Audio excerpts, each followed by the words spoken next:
Halo, baik lagi dengan gua Om Ari Kendut. Selamat siang teman-temannya weekend ini ya, teman-teman.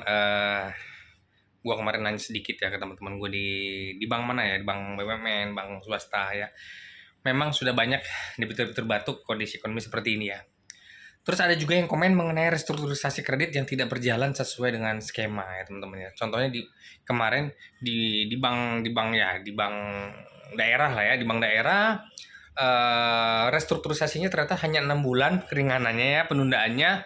Setelah itu harus bayar normal kembali, tapi setelah bertahun-tahun dia ternyata salah setting banknya ya teman-teman ya.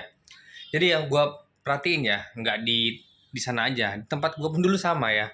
Jadi restrukturisasi ini rawan terhadap bukan penyelewengan sih, rawan terhadap kesalahan sistem ya, karena memang sistemnya kan di custom ya. Ada beberapa bank atau multi finance atau lembaga pembiayaan yang mengcustom dulu ya strukturisasi. Jadi memang tidak tidak serta-merta memang gampang seperti pencairan kredit, angsuran biasa cair, langsung nggak bisa ya teman-teman ya. Memang harus dipantau ya. Makanya sebisa mungkin kalau teman-teman restrukturisasi kredit, teman-teman minta kopinya deh ya. Perjanjian kreditnya minta kopinya biar sama-sama dipelajarin. Dan teman-teman di bank juga, menurut gue ya, gue pribadi ya, hati-hati ya. Maintenance-nya ya, di sistemnya tuh sesuai angsurannya seperti itu nggak ya? Angsuran bulanan kan bisa disetting ya, angsuran pokoknya misalkan kan. Terus settingan bunganya bener atau enggak. Nanti setelah penundaannya selesai, coba perhatiin lagi bunganya sudah bener atau enggak. Angsuran pokoknya sudah sesuai lagi enggak apa enggak. Jadi memang kalau teman-teman punya debitur yang restrukturisasi kredit, itu memang harus dipantau bulan demi bulan ya. Kapan sih, sampai kapan penundaan itu benar-benar dicek sistem ya. Karena rawan sekali, bukan penyelewengan, sekali lagi rawan sekali kesalahan ya.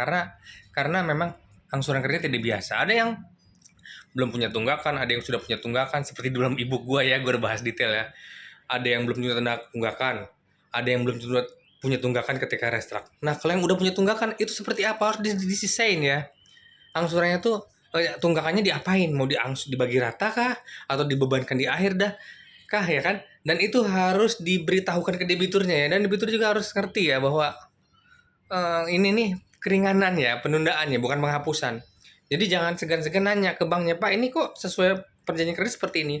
Jangan diem aja ya, karena kadang-kadang dua-duanya sama-sama nggak tahu, lupa. Tahu-taunya ada selisih banyak sekali ya teman-teman ya. Ada selisih nih 20 juta nih harusnya dibayar sekaligus nih karena kemarin sistem kita salah. Dibebanin ke debiturnya, debiturnya mana siap lah misalkan. Jadi memang harus hati-hati. Kalau memang terjadi seperti itu, harus ada penyelesaian bersama, kesepakatan bersama. Mesti diapain nih selisihnya? Karena betul-betul rawan sekali terhadap selisih angka ya teman-teman ya. Dan suka-suka kaget juga debitur. Kok ternyata di akhir saya bayarnya lebih besar 20 juta, lebih besar 30 juta. Itu karena penundaannya di belakangin ya, nggak dibagi rata. Dan itu harus dikasih tahu. Banyak kayak yang kaget, banyak. Atau pura-pura kaget juga bisa. Kan kok ternyata tunggakan saya ternyata besar ya. Kok dibuangkan di akhir doang ya? Saya nggak punya duit sekarang. Nah, seperti itu teman-teman ya. Jadi teman-teman yang mau restrukturisasi kredit, baik debiturnya maupun yang ngerjainnya, orang banknya, selalu cek, pantau ya. Dan teman-teman di debitur jangan kalau memang ada ketidaksesuaian jangan diam aja. Lapor ke banknya, Pak, harusnya kan sudah normal kembali ya, kok bayaran saya masih dianggap restrak ya. Misalkan normalnya 2 juta, tapi kok bulan ke-13 udah lewat 1 tahun, kok bayarnya masih sesuai restrak ya. Takutnya apa? Selisihnya dibebankan lagi ke teman-teman, ujungnya teman-teman sendiri yang susah ya. Hati-hati ya seperti itu ya teman-teman. Banyak kejadian salah setting ya, karena memang angsurannya tidak biasa, jangka waktunya berubah. Yang pasti kalau namanya restrak tuh jangka waktu berubah udah pasti. Nah, pembebanan pokoknya seperti apa itu kan harus disetting, setting manual teman-teman ya. Kalau mau tahu, di sistem setting manual. Misalkan angsuran pokoknya tadinya 5 juta setiap bulan jadi 1 juta, itu kan setting manual, nggak bisa dibagi rata. Nah, saya nggak ngerti bank sistem seperti apa ya, tapi memang harus diperhatikan betul-betul ya. Tempat saya udah canggih sih om, ya silahkan, tapi ya hati-hati ya.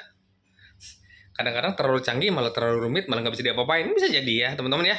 Gitu ya teman-teman ya, pesan dari gua ya, sekali lagi perhatikanlah kalau teman-teman mau restrak ya.